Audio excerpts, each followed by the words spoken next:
And we had advertised earlier that Andrew Ejapa-Mensah will be here, but apparently there was a mix-up in the communication. So we're going to have Mr. Haruna, who also is a Deputy General Secretary of the MPP, also join us subsequently. When he's in, we'll do the introduction. But right now, let me just also introduce to you Yao Boabing Asamoah. He's no novice in Ghana's politics and our governance system. Yao Boabing Asamoah is a legal practitioner by profession, also a transparency and governance expert in his own right. Good morning to you, Yao Boabing Asamoah. Good morning, sir. YB, how are you? I'm very well. And you? We also have Edu Tamaklu, legal practitioner as well. He's here. He was that manifesto launch. Good morning to you. Good morning, Roland. Good morning to my learned senior. I thought you had added that he's a legal colossus. That would have ended the conversation. Yeah, but a quick I'm one. here to say good morning Yes, to you. a quick one. I have this junior of mine who helps me a lot, Patrick. Today happens to be his birthday, a lawyer. He's a lawyer? Yeah. What's his full name? Azameti Patrick. Okay. So Lawyer today, Patrick Azameti. And then my very good senior brother, Francis Bolu. Toby, happy birthday. That's advertising. How much are you taking from him for that? One CD. I'll pay in 200 years. You'll pay 200 years. Yes. All right. So please make sure that you share the stream for us. We'll be very much interested in what you think as well. And so I have already joining us Ni Odoyemo, who is on Facebook. Please make sure you share the stream. Mensa Majid, good morning. Nelson Akotia, Mani. People say, why do I keep mentioning your name? Good morning to Justice Mingle, who was my former boss at GBC as well. You're not on the stream though, but just want to say good morning to you. Ivan Sibin Samba. Kwesi Mensah watching us from the US. Kweku Aaron is also there as well. Please share the stream. Let's have some nice conversation. And also joining us this morning, I have Mr. Haruna, and Haruna is a Deputy General Secretary of the MPP. Thank you for joining us as well. It's been a while. Thank you. I monitored the manifesto. Was it the manifesto? No, it was the press engagements. Quite enlightening. Yes. Yes. Very refreshing. All right. So let's give you some insight from John Dramani Mahame's speech at the University of Education Winneba launch of the party's manifesto, and then we'll come and ask some critical questions. We want to put them to the test. Some of the things they are proposing, how do they intend to achieve them? We'll put in place a robust code of conduct and standards for all government officials in line with the principles of ethical leadership, modesty, humility, integrity, and accountability. We will nominate all our cabinet ministers for parliamentary approval within the first 14 days in office. We would have named all our cabinet ministers. We will constitute the leanest and most efficient government in the history of the Fourth Republic in the first 90 days in office. We will hold a national economic dialogue to discuss the true state of the economy and prepare a homegrown fiscal consolidation program to guide the budget. Number 5, we'll commence the drafting of needed legal amendments and preparation for the implementation of the 24-hour economy policy under the office of the President. Number 6, we will establish an accelerated Export Development Council, which I will personally chair, to promote exports as part of a broader strategy for economic transformation. Number 7, we'll convene a national consultative conference on education with CHAS, NAGRAT, NAT, CCT, NAPS, CETAG, Vice Chancellors Ghana, PRINCOF, TEWU, UTAG, PTAs, students, think tanks, academia, parents, and other stakeholders to build consensus on the improvement of our education sector, including the free SHS. Number 8, we'll scrap the following draconian taxes to alleviate hardship and ease the high cost of doing business: in our first 90 days in office. 1, e-levy. 2, COVID levy. 3, betting tax. 4, emissions levy. And so here we are. And Eduji, so some of the things I intend doing, 24-hour economy, etc., it's received some level of criticism from sections of the other side of the political divide, and then also put to scrutiny by academia. What do you say to that? Okay, so Roland, it's only fair. Good morning to my brother. I was expecting my senior, my learned senior Japan, but he's not here for whatever reason. But I want to just thank the Almighty God, the Almighty Allah, for making the Saturday program a huge success. We went in, finished, came back, no problem. And we thank God for that.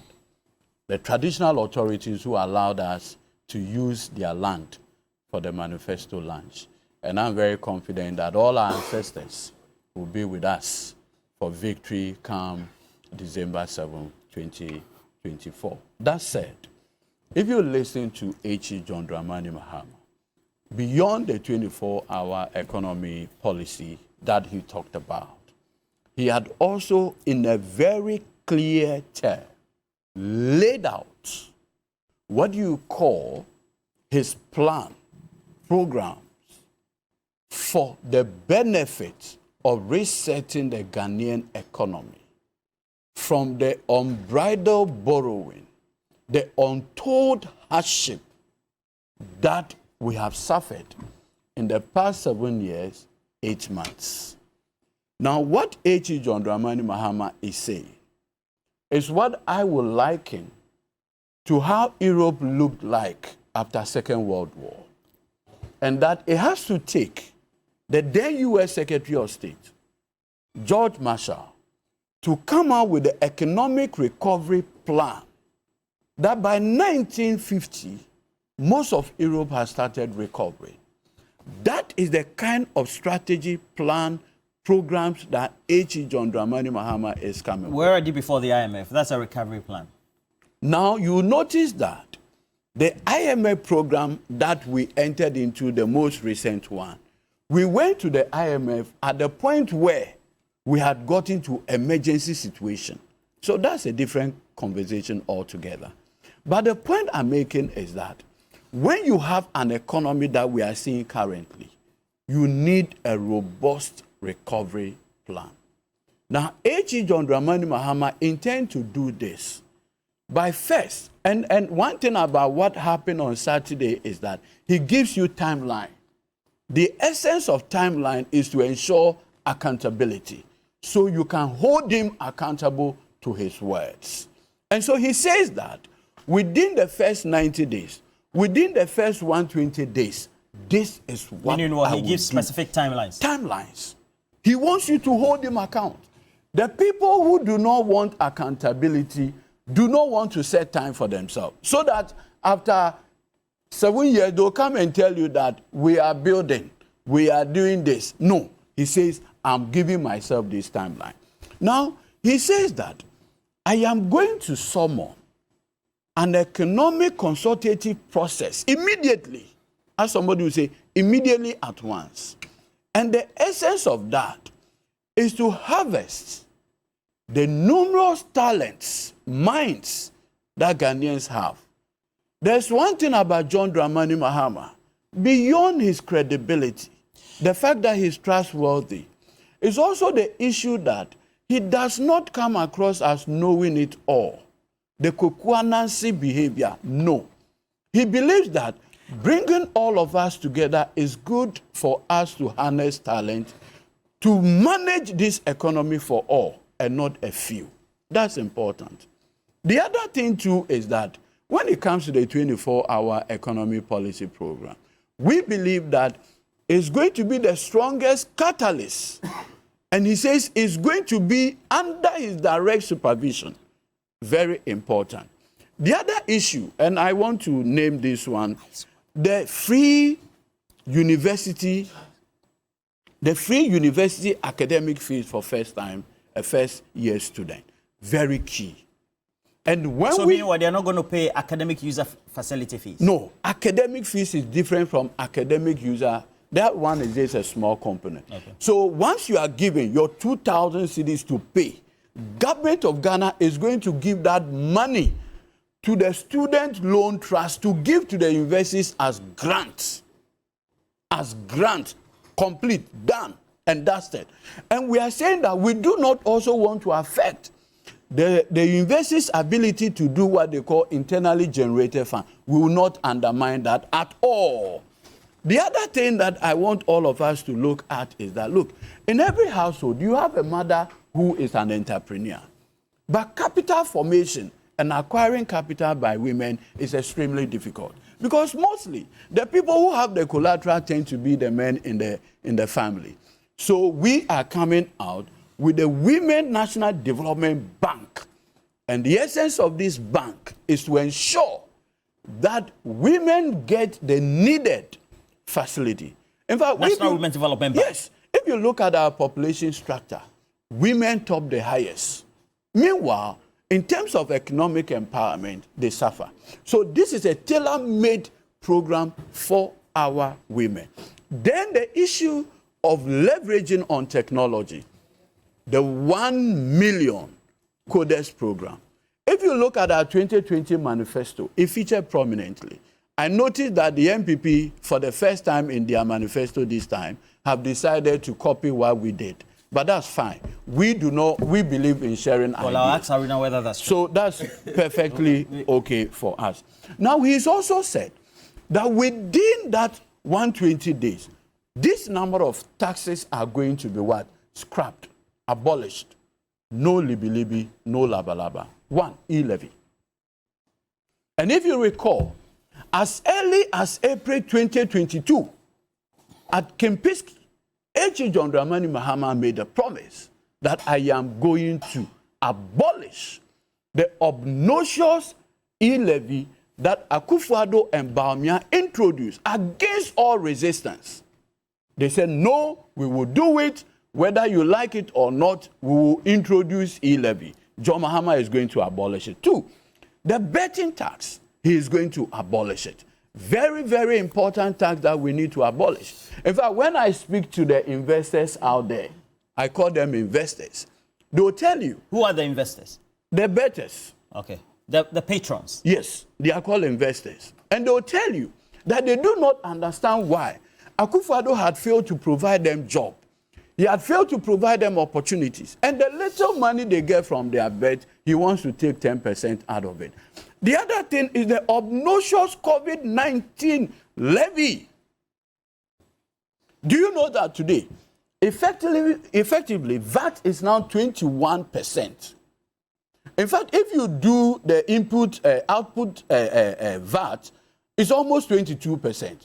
Now, if for restaurants and hotels, if you even add the tourism levy, that's almost 23%. These things are killing businesses slowly. Edigi, that's a key consideration. And I did ask some questions of some economists, because at the end of the day, you've gone to the IMF, and this pact is going to transition if the NDC should win or not, or if it's the same MPP government, being Dr. Mahmoud Bawumia, where you have come into some arrangements with the Bretton Woods institution based on what your projections are on revenue collection. Now, you say that you are taking these revenues off.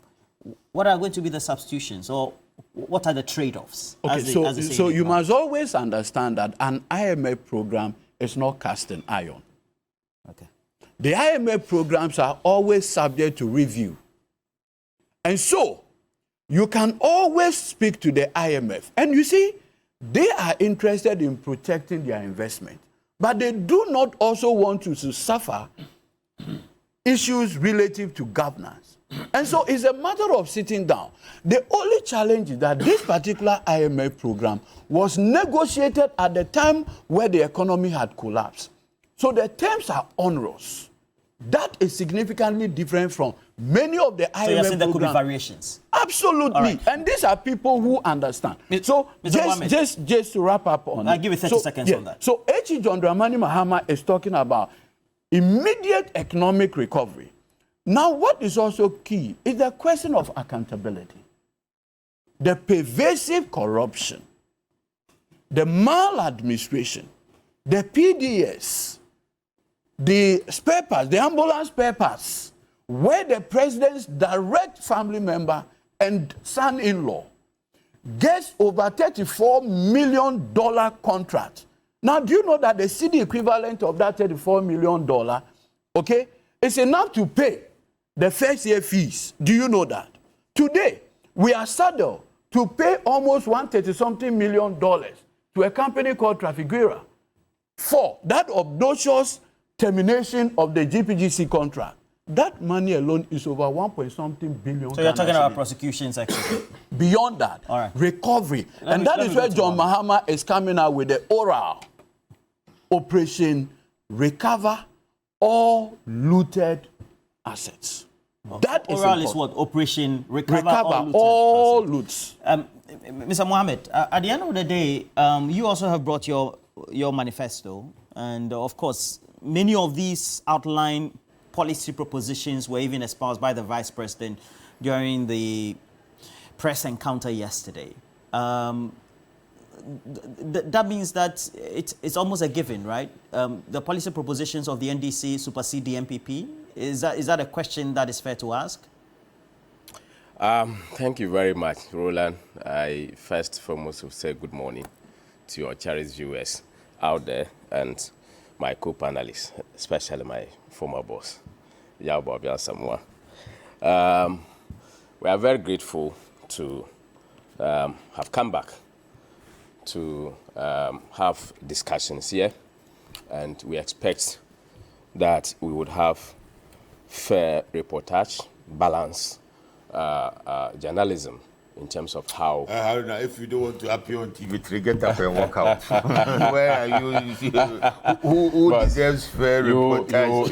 If what you are doing is right, you have led us in this game, and this has been... What do you mean he has led you in this game? He was my director. I was a deputy director of communications when he was the director. So he was your deputy when he was in the MPP? No, he was my boss when I was a deputy. Okay, so you were his deputy? Yes, okay. And he always make sure that we should have accurate reportage. And he knows the tenets of... Mr. Haruna Mohammed, let me state here categorically that there's no way Media General, as well as its relevant subsidiaries, as you all know, is unfair, is non-objective. I don't expect you to say you are unfair. It's non-objective and it's unethical in its dealings in any way. I've practiced journalism for 23 years fully as a professional. I don't expect you adding my internship, etc., 24 years. There's no way I will say that I have been unethical. If that is your opinion, that is fair. And I think that's your opinion. I don't expect you to agree with me. Let me talk. And I think that you came here because we all need to have a fair discussion.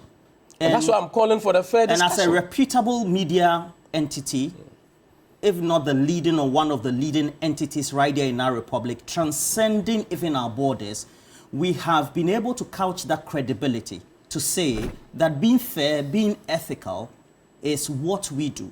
And cross-checking fact-checking is something we've always done. You can see the plethora of individuals that we have churned out in the media landscape right here in Ghana. And so for you to say that you expect fairness, ethics, and then also objectivity, that will be your view. It can never be that based on the standards and values that Media General stands for, we have been unfair, unethical. And is that the reason why you didn't give me an invitation yesterday? Have you finished? I've finished. Please continue. That is your opinion. I repeat, we expect fairness, we expect accurate reportage, and... You will get it. We've always done that to you. You've expressed your opinion. We've called for what we want. And that's exactly why. Please go ahead. Have they apologized for coming back? Oh, they have issued a statement to us. They have given us a letter. Okay, you go. And I'm not here to make it public, but they have. We have instances that you have erred and you have to apologize. So I am telling you that we need accurate reportage, fair journalism. We are always fair, accurate, and in journalism, what we do is to make sure we are credible. Please go ahead. Let's work towards that so that you will be more credible. Yesterday was a very good day.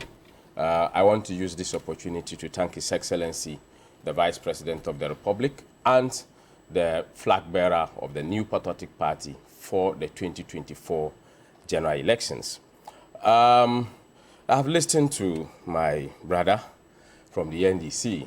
I want to congratulate them for their manifesto launch, that's the Copyfesto. We have been able to launch our manifesto ahead of them. And I am surprised that we can copy from what is not being launched. That is a very great indictment on the committee that held or that put together the manifesto. You are insulting the intelligence of the committee that they have leaked your manifesto. And that is exactly what he's trying to tell us. We don't have that laxity of time to copy people. We are a party that believes in our own values and what have you. And that is why we have made our manifesto very open, very clear ahead of them, for them to look at it and copy as usual, because that has been the standard they have set for themselves. I am very surprised. Surprised at what? That a former president of the Republic of Ghana would go to speak at a manifesto launch and would not cross-check facts, come to speak of matters that has been appropriately handled in Parliament, bills that have been amended, sections of things that he has brought out is non-existent. Common emission levy, myself and you here knows that there is no any emission levy currently running against the state. There is no any emission, nobody pays for emission levy. Why do you abolish? How are you going to abolish something that is not in existence? Roland, you are aware that there is no emission levy. So why, what is he going to abolish? Did the government of Nana Addo Dankwa Akufo-Addo as well as Mahmoud Bawumia try to bring... Not tried. He kept it in the law. Or introduce an emission tax? He kept it in the law. I'm asking you a question. I'm telling you that there is no such tax, is there? So why are you going to abolish something that does not exist? Was there the effort? I am saying, is it the effort he's abolishing or he's abolishing what is in existence? Was there the effort? Is it an effort he's abolishing? Roland, you should be abolishing what is in existence. So you don't go there and talk about something that does not exist, that you say you are going to abolish it. How do you abolish something that does not exist? He's talking about 24-hour economy. What about it? 24-hour economy is not a policy. It's not. It has to be stranded on some building blocks. I've worked in the public service for close to 20 years. You have done what? I've worked in the public service for close to 20 years. I've worked in business development services. I've been a business advisor. I've been a trainer motivator. And I know when we talk about running an economy, nothing new, nothing innovative, nothing creative, same old wine in the same bottle, nothing to achieve, very empty. Let me tell you, he's talking about betting tax. That lands a credibility on their own minority leader who seeks to justify betting tax.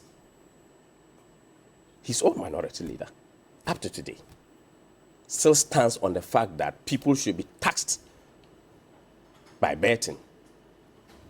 We have put together a complete strategy, a bold solution to tackle this particular angle. I don't understand. That is going to... You're saying the minority leader has done what? He clearly supported and indicated that taxing... Is your presidential candidate... No, but he's the minority leader. I'm just saying it's an indictment. Is your presidential candidate not also announcing in the manifesto that betting tax will be abolished? No, I'm just saying that whilst he's saying that, he's casting an indictment on his minority leader. And that is a fact. If you want, you can cross-check me. It's a fact. I asked a question. is your candidate, Dr. Mahmoud Bawumia, the vice president, the head of the economic management team of Ghana, is he not proposing that if elected into office, he will abolish the betting tax? I am saying that what he said is an indictment on his own minority leader. It's a fact. Right? Dr. Mahmoud Bawumia is putting together a bold solution in order to be able to tackle all these tax amnesties that he's including abolishing of the betting tax, right? It's not just even abolishing that. It's even just complete takeaway because of the policy that he's bringing. One, we are looking at setting aside a component of a percentage. That's about 3% contribution to GDP, and that's about $30 million Ghana cedis, 30 billion Ghana cedis. That's when we are able to implement these policies that we are putting together. The revenue accumulation, that's the contribution to GDP of 3%, e-levy, betting tax, and other levies that we have mentioned cannot contribute even up to 1%. So if we are able to implement this policy and make sure that this 3% contribution to GDP, then there is no necessity for these taxes to even remain on our books. We're going to leverage resources to the private sector.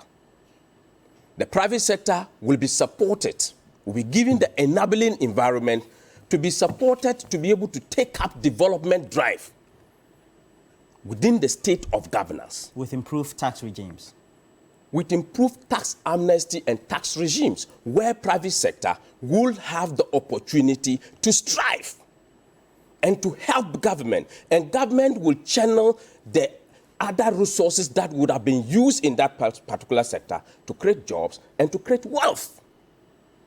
And in that instance, these taxes that we have, that His Excellency the Vice President is talking about, saying he's going to abolish them, will not be necessary because the contribution, the revenue contribution of these taxes cannot amount to the 3 percentage point to the GDP. Mohammed, is the Vice President still the head of the economic management team? He is the head of the economic management team. So why is it that if he sits as head of the economic management team, these propositions, he can't propose them not only as head of the economic management team? Are you still the host of TV3 morning show, The New Day? Is it not obvious? No, yes, so it's obvious. That's why I'm also asking. It's obvious he's the chairman of the... And I'm also asking you, so is it all proposals that you have given to your producer? So why is it that I'll say that I'll do something when I become the substantial host, when I'm already the host? Because that's the analogy he's not the host. If you check the governance system, the vice president is not the person that is leading the charge.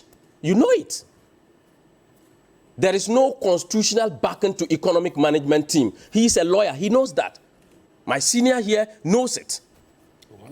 There is no constitutional backing. He said, I did this, I did that. Yeah, he championed the implementation of number of things. It is true, and you know it, that he championed the introduction of the drone system. Even their national women organizer. So it's his... He championed, yes, he made that suggestion. And that's why I'm saying the suggestions that you make to your producer, it's not everything that they take. Is it not true? Is he the head of the economic management? He is. There's a specific question. Is he the head of the economic management? He is the head of the economic management team. So does he support betting tax now? Does he support? The betting tax that is in place, does he support it now? The point is that they sit in cabinet. Cabinet takes decisions. And when cabinet takes decision, it is bound on each member in cabinet. Are you saying that he opposed it at the economic management? Did I say here? I said cabinet decisions are bound. So you cannot ask whether he supports. I'm asking you specific questions. I'm answering you with a specific answer. And I'm asking you specific questions. So let's be realistic with each other. I am very realistic. I'm very realistic. Is Dr. Mahmoud Bawumia still the head of the economic management? He is the head of the economic management. Is it true that when it comes to taxes and tax handles, they are discussed at meetings of the economic management team? economic management team make proposals to cabinet. They don't take decisions. So by so saying, betting tax was one of the tax handles that were discussed before the economic management team, true? Betting tax is one of the taxes that is being put and captured in the budget and approved by Parliament. And this has been discussed at cabinet and agreed. And cabinet has sanctioned. You haven't answered my question. I've answered you. You cannot tell me how I'm going to answer your question. I will pose the question again. Yeah, post it. I will give you an answer. The economic management team discussed tax handles. Was the betting tax one of them? The betting tax is on the budget of Ghana approved by Parliament. Are you saying that handles in the budget are not discussed at the economic management team? I am telling you that economic management team makes suggestions to cabinet and cabinet takes the decision. Was betting tax one of the suggestions made? You know, by betting tax is on the team? budget of the Republic of Ghana. You know, if it is not decided at cabinet, in other it words, cannot. Dr. Mahmoud Bawumia approves of the betting tax now. Even Parliament approved even Parliament approved the betting tax. Even the Parliament of Ghana approved the betting tax. And Dr. Mahmoud Bawumia is a citizen of Ghana, and he participates in the governance system and cannot say that he does not agree with. But he can't say, given the opportunity as an individual, I will do it differently. And this is why he is bringing out his policies. So what he takes credit for everything good, but he takes credit for things he but suggests. Doesn't take credit for everything bad. He takes credit for issues he proposed and agreed. Did he propose the betting tax? He did not propose betting tax. Was it discussed at the economic management team meeting? What answer do you need again? All right. A betting tax that is being discussed in cabinet, approved by Parliament of Ghana. You are asking me when I discuss that. Incidentally, but let me correct this. He seemed to have fingered you in all this discussion. He said you were his boss. He was your deputy. And so you were all in alignment. I was his deputy. Okay. He said you were his boss. He was your deputy. So you were all in alignment. Now you are with the great transformational plan producers. That is Movement for Change. What do you think is at variance by way of the discussion by the propositions in the manifestos as we take a look at it now, especially when it comes to tax and it's being piled on the ordinary Ghanaian? Let me greet the people of Ghana. Should I bring you some water so you clear your throat? It's fine. After listening to those two, I'll clear my throat. but clearly, Ghanaians who are going to vote for the future of this country in less than 3 months must advise themselves from the sickness that these two manifestos are actually going to continue to project. Listen to the two. Already, they are at extreme opposites, which means what we need, the economic governance reforms and the political governance reforms that are required to bring us together around the national plan is already missing. Which is what? They are setting up for more debt. And I'll give you just one example. Hospital. I don't understand. Hospital infrastructure. Alan Chaman, if he leads the government, come 2020, you will not borrow? I'm saying these two are setting us up for more debt. That's the same thing Dr. Mahmoud Bawumia said, and he borrowed. I'm going to give you a specific example. I'm not talking about borrowing yet. I will talk about borrowing. I haven't spoken about. I'm talking about the kinds of project postures that they take because of partisanship that lead us deeper into debt. That's what I want to talk about. Hospital projects. Read the NDC Manifesto. Read the MPP Manifesto. MPP is talking about Agenda 111. NDC is talking about a specific list of hospitals it wants to rehab. It means that assuming NDC comes into authority, these projects that recently the president has started, Agenda 111, the new roads that are being constructed and otherwise, we may find will be abandoned. The projects that the MPP has started. Who told you that? You asked, did you ask John Mahama and he said that he's going to abandon it? I think publicly he has stated that he's going to continue them. Specifically, let's be on the straight and narrow. Look specifically Mr. Yawabian, hospital, the hospital infrastructure. He has categorically said publicly that he's going to continue such projects. So whether he continues it, now, if he's elected or not, that's another matter. Very well. So now, what I am saying is that these two manifestos don't deal with the sickness that we have. They are still borrow and spend manifestos. They are still looking at consolidating public sector debt with more borrowing from the World Bank and other sources. They don't have any solutions to accumulating capital. The GTP knows that the problem of this country is transformation of the economy, and it depends on accumulation of local capital and a restructuring of our governance structure in certain ways. So quickly, 2 or 3 things. One, if you want to accumulate local capital, you must deal decisively with interest rates. Local businesses cannot continue to borrow above 30% and become competitive, because in 1 year there is no work you will do that you'll be able to pay off your interest of 30% and tackle your principal. What's your proposition? Our proposition is that we are going to lower interest rates below into single digits. We are going for to all businesses or some for businesses? all businesses. Businesses will borrow at single digit because that is the only way they can be competitive. Beyond that, we are going to have open banking, which means that businesses can move their monies back and forth without struggle. We are going to leverage a new wealth fund.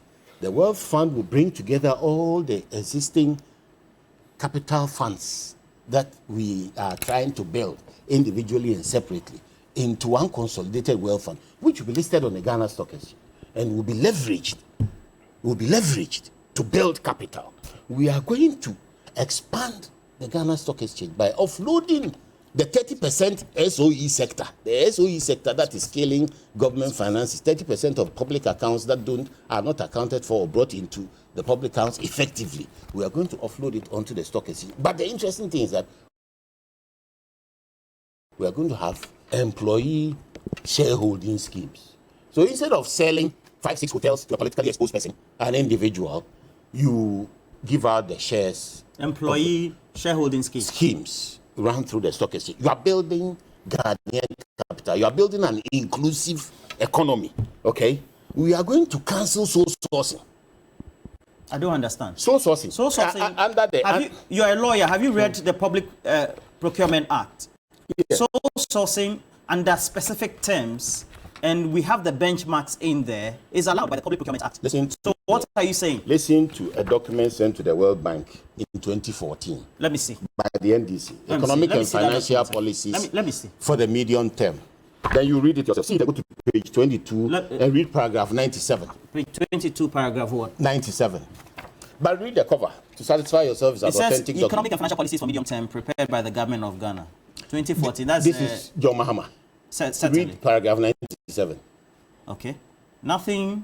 Noting that most fraud and corruption occurs in the award and execution of government-funded contracts, government will publish guidelines on preventing and combating fraud and corruption in government contracts. These guidelines shall be annexed to all public tender documents and associated contracts, both at the national and decentralized levels, and shall be on the basis of any sanction if fraud or corruption is detected. Should it be the We don't have enough time. This is 2014. They are still. So, what's your point with this? These guys have been speaking for 15 minutes. I just started. You want me to wrap up? Yes, you have 3 minutes. What's going on here? The point I'm making is that they have nothing new to offer.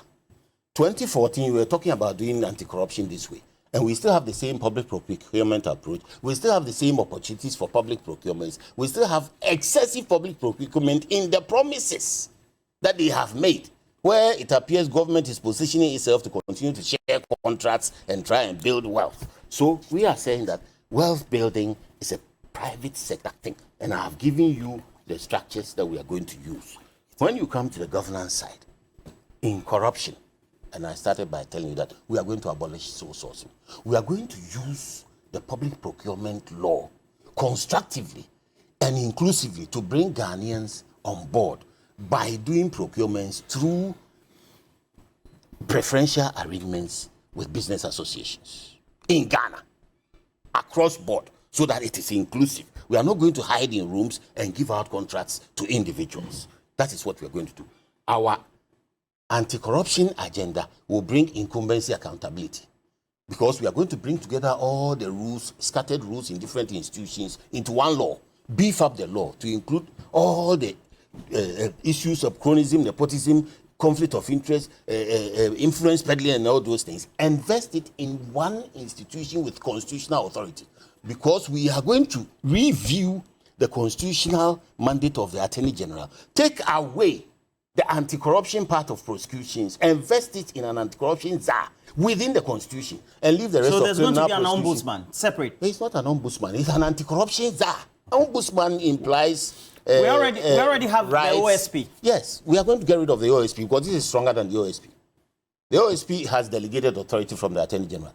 The czar is going to have constitutional authority, completely separate, completely independent, and that person will have the right to initiate, prosecute, and do everything. So our anti-corruption agenda is resolute and robust. Now, you go to the Traders Bank, which both sides have copied. Our Traders Bank... Who has copied what? Oh, the NDC is talking about the Women's International Bank after we said Traders Bank. The ABP is talking about the SME Bank. Yes. The bank we It are cannot talking be a about... copy. It is a copy. The bank we are talking about, and I want to explain it today, is going to be for the traders in the sense that government is going to facilitate the setup, but the traders are going to direct their deposits in the way they manage themselves with SUSU and other self-help schemes. So the bank will operate on the basis of very, very low interest rates. Extremely low interest rates that will support the traders. Even where themselves. there are volatility in the market. Because, Mr. Jamboya, so what are you proposing? because the traders are already There are key managing their benchmarks volatilities. The traders, look, the traders are not getting loans from formal banks. How are they floating? They are floating because they have self-financing schemes. But those schemes are vulnerable because they are not formalized. We are going to formalize those self-financing schemes in the Traders Bank. So the government facilitates the traders who will run their own bank. Not in the sense of they being the managers, but in the sense of the terms and conditions being favorable to traders, which means extremely low interest rates. Within all these manifestos coming up, and I think we have to say the GTP has been on since the beginning of 2023. That'll be last year. January 2023. Yes, certainly. It's been available for copying.